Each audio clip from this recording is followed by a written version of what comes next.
अपनी पूरी सच्ची श्रद्धा के साथ कमेंट में जय माता लक्ष्मी अवश्य लिख दें, जिससे माता लक्ष्मी की कृपा आप पर सदैव बनी रहे। आप सभी का बहुत बहुत स्वागत है फिर से एक बार हमारे इस YouTube चैनल पर। आज फिर से आपके लिए लेकर आए हैं एक बहुत ही ज्ञानवर्धक वीडियो, जिसमें हम आपको बताएंगे कि स्त्री का कौन सा वह अंग है जिसके सही मुहूर्त, सही समय पर, सही विधि द्वारा छूने मात्र से व्यक्ति धनवान बनता है। व्यक्ति को अचानक अपार धन प्राप्ति के योग बन जाएंगे, यानी कि गरीबी उस व्यक्ति के जीवन से कोसों दूर चली जाएगी और जीवन में सुख, समृद्धि और अमीरी आएगी। वीडियो शुरू करने से पहले हे लक्ष्मी माँ, जो भी आपके इस चैनल को सब्सक्राइब करे और वीडियो को लाइक करें, उसके घर में कभी भी धन की कमी ना हो और उसका घर सदैव हंसता, मुस्कुराता और कुशल मंगल रहे। चलिए वीडियो शुरू करते। दोस्तों, एक घने जंगल में महान साधु रहते थे। उनके पास तमाम लोग उनके पास जीवन के बारे में कुछ नई और महत्वपूर्ण बात सीखने आते थे, क्योंकि उन साधु बाबा को वरदान था कि वह किसी भी गरीब को अमीर बना देते थे। मतलब रंग को भी राजा बनाने की शक्ति उनके अंदर थी। एक दिन की बात है, उनके पास एक गरीब और निर्धन व्यक्ति अपने जीवन में अमीरी की चाह रखते हुए इस बात को जानने के लिए साधु बाबा के पास गया कि वह किस प्रकार से एक बहुत बड़ा धनवान और महान व्यक्ति बन सकता है। साधु बाबा ने उसकी पूरी बात सुनी और उन्होंने कहा कि बेटा, मैं तुमको एक रामू नाम के किसान की कहानी बताने जा रहा हूँ, जिससे तुम यह अच्छी तरह से जान सकोगे कि तुम किस प्रकार से अमीरी और सुख शांति अपने जीवन में ला सकोगे। उन्होंने कहानी सुनाना प्रारंभ किया। उन्होंने कहा, एक गांव में एक किसान रहता था जिसका नाम रामू था। उसके घर के बाहर ही उसका एक छोटा सा खेत था। उसका पूरा परिवार उसके साथ खेत में काम करने में मदद किया करता था। रामू के बच्चे सब्जियों को पानी दे दिया करते थे। इस बार रामू के खेत की फसल बहुत अच्छी थी। वो अपनी पत्नी से कहता है कि इस बार हमारी फसल बहुत अच्छी है और अगर सब कुछ सही रहा, इस बार फसल बेचकर अपना पक्का घर भी बनवा लेंगे। इतना कहने के बाद वह अपनी पत्नी सरला से कहता है कि मैं बाजार जा रहा हूँ, कुछ सब्जियां और फल को बेचने के लिए तुम खेत में कीटनाशक दवाइयां छिड़क देना। इतना कहने के बाद वह बाजार चला जाता है और इधर उसकी पत्नी और बच्चे खेत का सारा काम खत्म कर देते हैं। जब रामू बाजार से वापस आता है तो वह बहुत खुश होता है और अपनी पत्नी से कहता है कि हमारी सब्जियां उच्च गुणवत्ता वाली है, हमें इस बार बाजार में बहुत अच्छे दाम मिलेंगे। बाजार में जल्दी से सब्जियां तोड़कर बेचनी होंगी। यह सुनकर उसकी पत्नी ने कहा, ठीक है, हम कल ही सारी सब्जियां तोड़कर बाजार में बेचने के लिए तैयार कर देंगे। इतना कहने के बाद वह अपने परिवार के साथ खुशी खुशी सो जाते हैं। लेकिन रात में अचानक बारिश होने लगती है। बारिश होने की वजह से रामू बहुत दुखी होता है और वह अपनी पत्नी को उठाता है और कहता है, सरला, ये देखो कितनी तेज बारिश हो रही है। सरला भी बहुत दुखी हो जाती है और वह कहती हैं, हे भगवान, हमारी फसल का क्या होगा? दोनों पति पत्नी भगवान से बारिश बंद होने के लिए प्रार्थना करने लगे, लेकिन बारिश रुकने का नाम ही नहीं ले रही थी। यहाँ तक कि कुछ देर बाद ओले भी पड़ने लगे। पूरे खेत में बारिश का पानी भर गया। इससे वह दोनों बहुत परेशान थे। रामू ने कहा, सरला, बारिश का पानी बढ़ता जा रहा है। धीरे धीरे यह पानी हमारे घर में भी भरने लगेगा और हवा की वजह से हमारे घर का छप्पर भी टूटने लगा है। दोनों बहुत परेशान थे। किसी को कुछ समझ नहीं आ रहा था कि ऐसी परेशानी में उन्हें क्या करना चाहिए। सरला ने अपने दोनों बच्चों को उठाया और अपने पति के साथ किसी सुरक्षित स्थान पर जाने का फैसला किया। जब वह अपने घर से निकले तो देखा, पहले ही बारिश के पानी की वजह से कई घर टूट चुके थे। पूरे गांव में पानी भर चुका था और गांव के अन्य लोग भी अपना सामान स्तर पर रखकर गांव से निकल रहे थे। पूरा गांव दुखी था। सभी एक दूसरे की मदद कर रहे थे। सभी गांव वाले गांव के बाहर के पुल के ऊपर आकर रुक गए। कुछ समय बाद बारिश रुक गई और अगले दिन सुबह सरकारी लोग गांव में फंसे लोगों के लिए खाना लेकर आए। गांव वाले खाने को देखकर कर्मचारियों की ओर दौड़ने लगे। रामू को भी खाने के कुछ पैकेट मिल गए थे। रामू ने वे खाने के पैकेट अपने बच्चों को खिला दिए और दोनों पति पत्नी भूखे रहे। अब गांव वालों को कुछ राहत सी महसूस होने लगी। अब उन्हें पूरी उम्मीद थी कि वह अब अपने गांव के लिए लौट जाएंगे। लेकिन तभी थोड़ी देर बाद फिर से बारिश होना शुरू हो गई। इस बार बारिश बहुत देर से लगातार पड़ रही थी।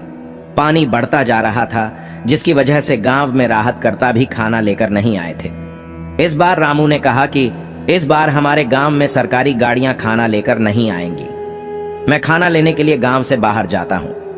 कुछ देर बाद रामू खाना लेकर सरला और बच्चों के पास पहुंचा, लेकिन रामू के शरीर पर बहुत चोट के निशान बने हुए थे। उन्हें देखकर सरला घबराते हुए बोली, यह सब कैसे हुआ? इस पर रामू ने कहा कि पास वाले गांव में सरकार मुफ्त में खाना बांट रही थी, जिसकी वजह से वहां पर बहुत भीड़ थी। मुझे खाना लेते हुए भीड़ में यह चोट लग गई है। इतना सुनकर सरला रोने लगी और कहने लगी, जो हाथ अनाज उगाते थे आज वह खुद अनाज के लिए परेशान है। ये कैसी स्थिति आ चुकी है? रामू ने सरला को समझाया और कहा, तुम घबराओ मत, सब कुछ जल्दी ही ठीक हो जाएगा। इसके बाद रामू ने अपने बच्चों को खाना दिया, लेकिन बच्चों ने कहा, आप भी इसमें से हमारे साथ खाना खाइए, क्योंकि आप दोनों ने कल से कुछ भी नहीं खाया है। बच्चों ने सरला और रामू के साथ खाना खाया। यह देखकर सभी को बहुत अच्छा लगा। सभी का हंसता खेलता परिवार पूरी तरह से परेशान था। इसके बाद धीरे धीरे बारिश कम होने लगी और सभी गांव वाले अपने अपने घर लौटने लगे। जब रामू अपने परिवार के साथ घर पहुंचा तो देखा रामू का पूरा घर टूट चुका था। इस पर सरला बहुत ज्यादा दुखी थी। रामू ने कहा, हम घर फिर से बना लेंगे। सरला ने कहा, और खाने के लिए कहां से लाएंगे?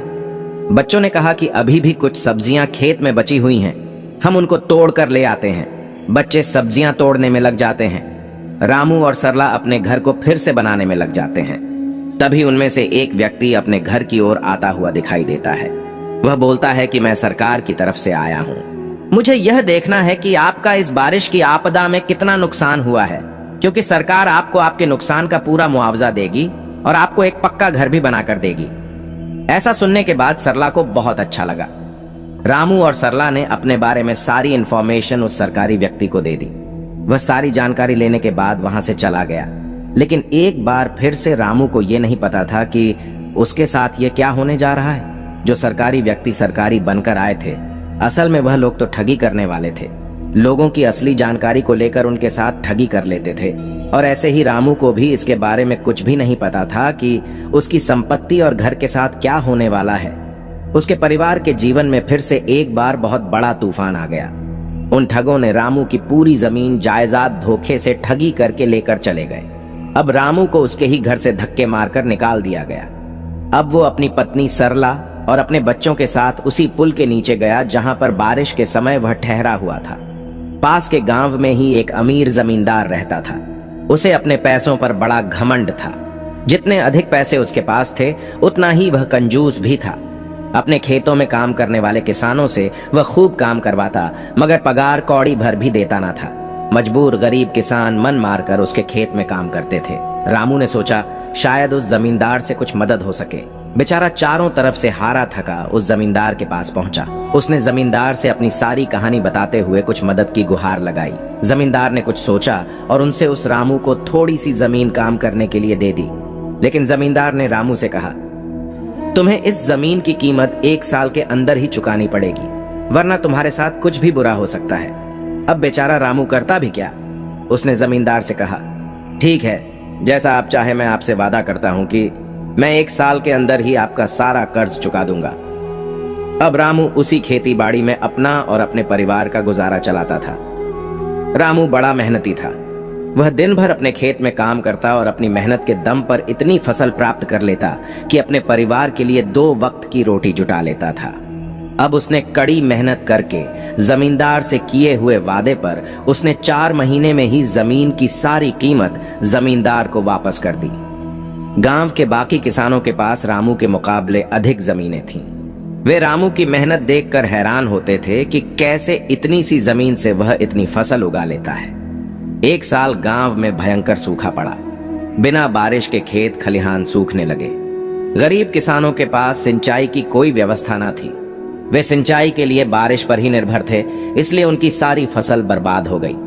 रामू के साथ भी यही हुआ और अपने छोटे से खेत में किसी तरह अपने परिवार का पालन पोषण कर रहा था। अब उसके सामने भुखमरी की नौबत आ गई। मजबूरी के कारण वह दोबारा गांव के जमींदार के पास कर्ज मांगने गया। जमींदार कंजूस तो था ही। उसने सोचा कि शायद उसने रामू को पैसे दिए तो ये लौटा तो पाएगा नहीं, इसलिए उसे अपने खेत में काम पर लगा लेता हूं। मेहनती तो है ही और मजबूर भी है, कम पैसों में दुगनी मेहनत करवाऊंगा। उसने रामू से कहा, देख रामू, मैं तुझे कर्ज तो नहीं दे सकता, लेकिन तेरी इतनी मदद कर सकता हूं कि तुझे अपने खेत में काम पर रख लूं। तुझे महीने में 1000 रुपये दे दिया करूंगा।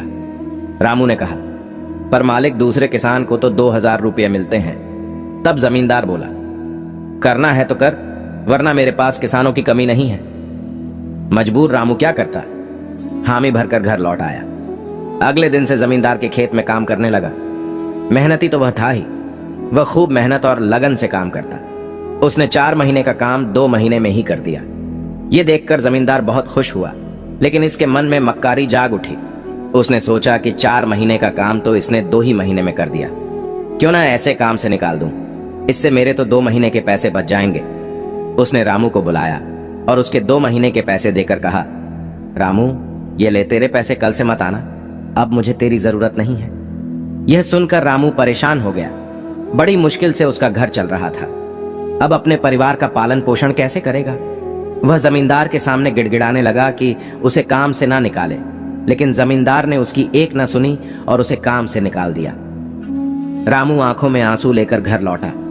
चिंता से रात भर उसे नींद नहीं आई। सुबह उठकर उसने फैसला किया कि वह फिर से जमींदार के पास जाएगा और उनसे विनती करेगा कि उसे काम पर रख लें। वह जमींदार के घर के सामने जाकर बैठ गया। सुबह उठकर जब जमींदार अपने घर के बाहर निकला तो रामू को घर के सामने बैठा हुआ देखा। उसने रामू से पूछा, क्या हुआ, रामू क्यों आया है? रामू जमींदार के पैरों पर गिर पड़ा और गिड़गिड़ाते हुए बोला, मुझ पर दया कीजिए मालिक, मुझे काम पर रख लीजिए, मेरा परिवार भूखा मर जाएगा। दोस्तों, आगे की कहानी जानने से पहले हे लक्ष्मी माँ, जो भी हमारी इस चैनल को सब्सक्राइब करे और वीडियो को लाइक करें, उसके घर में कभी भी धन की कमी ना हो और उसका परिवार सदैव हंसता मुस्कुराता और कुशल मंगल रहे। अब जब रामू जमींदार के पैरों पर गिर पड़ा और गिड़गिड़ाते हुए बोला, मुझ पर दया कीजिए मालिक, मुझे काम पर रख लीजिए, मेरा परिवार भूखा मर जाएगा, जमींदार ने उसकी एक ना सुनी और उसे धक्के मारकर वहां से निकाल दिया। रामू उस समय तो वहां से चला गया, लेकिन अगली सुबह फिर जमींदार के घर के सामने जाकर बैठ गया। जमींदार ने उसे फिर बुरा भला कहा और कहकर भगा दिया। अब उसे रोज यही क्रम चलने लगा। रामू रोज जमींदार के घर के सामने बैठकर जाता और जमींदार उसे भगा देता। पूरे गांव में इस बात की चर्चा होने लगी। सब जमींदार को भला बुरा कहने लगे। तंग आकर जमींदार ने सोचा कि क्यों ना कुछ दिन परिवार सहित दूसरे गांव चला जाऊं, मुझे घर पर ना देखकर रामू यहां आना भी बंद कर देगा। अगले दिन वह परिवार सहित दूसरे गांव अपने रिश्तेदार के घर चला गया। इधर रामू भी समझ चुका था कि उसकी मदद अब कोई भी करने वाला नहीं है, उसे खुद ही कुछ करना पड़ेगा। अब उसने कुछ छोटे किसानों के साथ अपनी जमीन पर काम करना शुरू किया। उसने सूखी लकड़ियां और पेड़ इकट्ठा करके बेचने का काम भी शुरू कर दिया। रामू और उसकी पत्नी दोनों दिन भर मेहनत करके शाम को बड़ी मुश्किल से अपने लिए खाना जुटा पाते थे। दोनों सुबह से खेतों में मजदूरी करते सूखी लकड़ियां और पत्ते इकट्ठा करके बेचते, तब कहीं जाकर दोनों का गुजारा हो पाता था। फिर भी उसकी पत्नी अपने जीवन से संतुष्ट थी, लेकिन रामू को यह बात हमेशा खलती थी कि उसे अपने दोस्तों और रिश्तेदारों का जीवन देखकर बहुत बुरा लगता था। अब वे आराम से जीवन गुजार रहे थे। एक दिन की बात है, अचानक से रामू की माँ, जो कि उसके बड़े भाई श्यामू के घर में रहती थी, वह रामू के घर में आती थी। लेकिन यह बात रामू को बिल्कुल भी नहीं पता थी कि उसकी माँ उसके घर आ रही है। जंगल के रास्ते पैदल पैदल अपने बेटे रामू से मिलने के लिए उसके घर आ रही थी, लेकिन रास्ते में कुछ ठग मतलब कि चोर मिल जाते हैं। उसके कारण रामू की माँ एक पेड़ के पीछे जाकर छिप गई। अब ठग और चोर रामू की माँ को बहुत देर ढूंढते रहे, लेकिन ढूंढते ढूंढते रात के 9 बज गए और वहां से रात को वे चोर चले गए। तभी रामू की माँ अपने बेटे रामू के घर लगभग 10 बजे मतलब रात को पहुंची, और जैसे ही रामू ने अपनी माँ को देखा, तुरंत ही उसने अपनी माँ के पैरों को छूकर आशीर्वाद लिया और माँ को घर में बिठाया, खाना खिलाया और मजे से सभी लोग सो गए।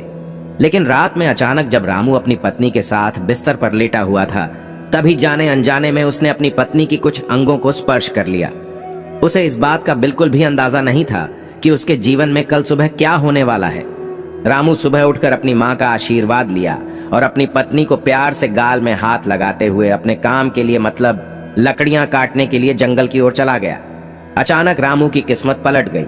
जंगल में लकड़ियां लेने गया रामू काफी आगे तक निकल गया। जंगल के बीच में उसे एक गुफा दिखाई दी। गुफा में अंधेरा था। वो जैसे तैसे हिम्मत जुटाकर गुफा में दाखिल हुआ। जब वो अंदर गया तो उसकी आंखें फटी की फटी रह गईं। उस गुफा के अंदर एक खजाने का पूरा ढेर था। उसने खजाने पर कब्जा कर लिया और गुफा को मिट्टी, पत्थर और पेड़ों के पत्तों से ढक दिया और फिर बैलगाड़ी से धीरे धीरे सारा खजाना अपने घर ले आया। पहले तो थोड़ा धन देकर उसकी पत्नी बहुत खुश हुई, लेकिन जब रामू रोज गाड़ी भरकर धन लाने लगा तो पत्नी ने उसे रोका, समझाया कि इतना धन इकट्ठा करना ठीक नहीं है। जितने धन में हमारा जीवन आराम से कट जाए उतना ही आप ले आइए। लेकिन रामू ने सिर पर धन की धुन सवार थी। उसने नया घर खरीद लिया, नौकर चाकर रख लिए, पूरे खजाने को अपने घर में सुरक्षित करके रख लिया। धीरे धीरे उसके धनवान होने की बात दूर दूर तक फैल गई। कई लोग रिश्तेदारियां निकालकर उसके पास आने लगे, उसे इज्जत देने लगे। वो भी धन के अभिमान में उसे बुरी आदतें लग गई। अपनी अय्याशी में वो पत्नी से भी दूर हो गया। उसकी पत्नी को समझ आ गया कि अब बात हद से बाहर जा चुकी है। वो उसे छोड़कर चली गई। किसान नगर का सेठ हो चुका था। उसे उसके जाने का जरा भी दुख नहीं था। समय बीतता रहा, उसकी अय्याशियां जारी थी। जब वो एक दिन बीमार हुआ तो उसके पास उसे अपनी हर छोटी बड़ी जरूरत के लिए नौकरों पर निर्भर रहना पड़ता था। जब उसकी तबीयत थोड़ी ठीक हुई तो वो नगर में घूमने निकला, कोई पहचान न ले, इसलिए उसने थोड़ा भेष बदल लिया। उसने सोचा क्यों ना अपने बारे में लोगों से पूछा जाए कि लोग तो बहुत तारीफ करते ही हैं। उसने एक आदमी से पूछा कि नगर में जो अमीर आदमी रहता है उसके बारे में क्या सोचते हो। उस आदमी ने कहा, वो तो बेचारा बदकिस्मती आदमी है। किसान ने पूछा, क्यों बदकिस्मत कैसे? उसके पास तो बहुत धन है, राजा की तरह रहता है। वो आदमी बोला, भाई जब वो गरीब था तो उसकी पत्नी उसके साथ रहती थी। वो बहुत समझदार और भली थी, गरीबी में भी उसका पूरा साथ देती थी, पूरी मेहनत करती थी। लेकिन उस किसान के पास जब बहुत सारा धन आ गया तो पत्नी भी उसको छोड़कर चली गई। अब ना घर में पत्नी है ना बच्चे। इतना धन आ भी गया तो ना घर में कोई उसका सुख उठाने वाला है, ना ही उपयोग करने वाला है। उसे तो छोटे छोटे कामों के लिए भी नौकरों के भरोसे रहना पड़ता है। जब पैसा ही नहीं था तो पत्नी साथ देने के लिए थी, लेकिन जब पैसा है तो पत्नी चली गई है। ऐसा आदमी बदकिस्मत ही तो है। किसान को अपनी गलती समझ में आ गई। वो अपनी पत्नी के घर पहुंचा। उसने माफी मांगकर और सारा धन दान देने का वादा करके उसे अपने घर ले आया। फिर जितना धन उन्हें जीने के लिए जरूरी था उतना रखकर सेठ सब गरीबों को दान कर दिया। तब साधु बाबा ने कहा कि अब मैं तुमको स्त्री के उस पवित्र अंग के बारे में बताने जा रहा हूं, जिस अंग को रामू ने रात में जाने अनजाने में छू लिया और सुबह उसकी किस्मत अचानक से बदल गई। रामू अचानक से रोडपति से करोड़पति बन गया। उसे अचानक अपार धन की प्राप्ति हो गई। साधु ने कहा कि चलो अब मैं आपको बताता हूं कि महिला का वह कौन सा अंग है जिसे छूने मात्र से इंसान रोडपति से भी करोड़पति हो जाता है और उसे अपार धन की प्राप्ति होती है। जैसे कि रामू को हुई, साधु ने महिलाओं के संबंध में 2-3 बातें बताईं। साधु बोले, महिलाएं घर की संपत्ति अर्थात लक्ष्मी का रूप होती है। जिस घर में महिलाओं का सम्मान नहीं होता, माँ लक्ष्मी उस घर से अपना नाता तोड़ लेती है। शास्त्रों में वर्णित है कि घर की महिला सर्वगुण संपन्न हो तो समस्याओं को उस घर में स्थान नहीं मिलता। वह मकान में प्रेम तथा जीवत्व का संचार कर उसे घर बनाती है। भाग्यशाली होते हैं ऐसे घर जिन घरों की महिलाओं में कुछ विशेष गुण विद्यमान होते हैं। उस घर में लक्ष्मी को बुलाने के लिए निमंत्रण नहीं देना होता, बल्कि उस घर की महिला ही लक्ष्मी का रूप होती है। साधु बोले कि जब रामू की माँ रामू के घर पर आई तो उसने शाम को अपनी माँ के पैर छुए और उनसे आशीर्वाद लेकर सोने को गया, और इसी तरह वह जब सुबह उठा तो भी अपनी माँ के पैर छुए। तो इससे यह स्पष्ट होता है कि जो पुरुष अपनी माँ के पवित्र पैरों को सुबह शाम छूता है और आशीर्वाद लेता है, उसको कभी भी धन लक्ष्मी की कमी नहीं होती, क्योंकि शास्त्रों में ऐसा कहा गया है कि, और आप सभी लोग यह अच्छी तरह से जानते हैं कि माँ के पैरों में ही जन्नत होती है। इसलिए माँ के पैरों को छूना बहुत ही आवश्यक है। वहीं पर बात करें अपनी पत्नी की, तो दोस्तों हम आपको बता दें कि यदि कोई पुरुष अपनी पत्नी के साथ सदैव हंसता मुस्कुराता रहता है और उसे हमेशा खुश रखने की कोशिश करता है, उसके साथ हंसी खुशी जीवन बिताता है और अपनी पत्नी को सच्चे दिल से प्रेम करता है, और वह सुबह सुबह अपनी पत्नी के दोनों गालों को स्पर्श करता है, तो उसके घर में खुशहाली और धन लक्ष्मी की कमी नहीं होती। क्योंकि शास्त्रों में बताया गया है कि स्त्री लक्ष्मी का रूप होती है और स्त्री का सदैव सम्मान करना चाहिए, क्योंकि स्त्री चाहे तो किसी भी घर को स्वर्ग बना सकती है और किसी भी स्वर्ग घर को नरक में बदल सकती है।